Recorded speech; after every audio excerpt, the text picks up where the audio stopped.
Hello everyone, ఈరోజైతే evening స్నాక్స్లోకి నేను chat చేశాను, ఇంకా వడపావు కూడా చేశాను. మనం ఇంట్లోనే వడపావు చేసుకోవచ్చు. అచ్చం మనకు బయట దొరికే టేస్టే వస్తుంది. చాలా బాగుంటుంది. ఇలా మనం చేసుకొని తింటే ఇంకా టేస్టీగా ఉంటుంది. చాలా సింపుల్. ఈ వీడియోలో అయితే నేను ఆ వడ ఎలా చేసుకోవాలో చూపించబోతున్నాను. దానికైతే ఫస్ట్ మనం పొటాటోస్ని బాయిల్ చేసి పెట్టుకోవాలి. ఇక్కడ వచ్చేసి మనం ప్యాన్లో కొంచెం ఆయిల్ వేసుకొని ఆవాలు, జీలకర్ర, రోట్లో మనం దంచి పెట్టుకున్న అల్లం, వెల్లుల్లి, పచ్చిమిర్చి పేస్ట్ మనం ఇందులో వేసుకోవాలి. ఇదంతా ఆయిల్లో బాగా ఫ్రై అయిపోయిన తర్వాత ఇందులో మనం కొంచెం పసుపు ఇంకా ఉప్పు వేసుకొని ఒక 2 నిమిషాల పాటు అలా మొత్తం ఫ్రై చేసుకున్న తర్వాత మనం బాయిల్ చేసుకున్న పొటాటోస్ని ఇందులో వేసుకొని స్మాష్ చేసుకోవటమే.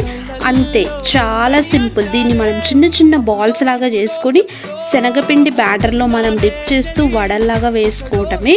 నెక్స్ట్ ప్రాసెస్ అంతా నెక్స్ట్ వీడియోలో చూపిస్తాను.